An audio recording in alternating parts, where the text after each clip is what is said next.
Ma'am Inika, imong message na lang sa imong mga anak karon.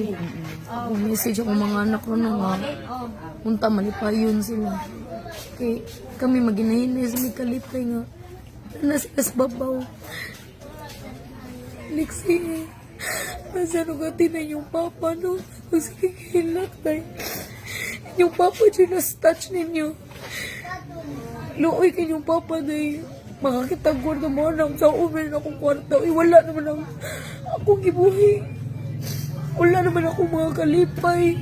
Sige siya gana nga. Mo drive siya. Wala na ko ni musugat niya. Sige yung papa nga pangatag 5. Wala na mo. Bakus ang kalit umaabot ni. Layo na pag ini sa gate. Igabot na pag ini sa gate. Manawag na. Mo na ditong igayon na nga. Kadapalit na magsudan. Muingon mo, babay mama, babay papa. Mabaraw lang yun mo na mo kay tungod, yung lain kay paminawon ka, pero karon na hitabo yun. Wala dyan tayo lang mabuhati. Wala naman yun mo.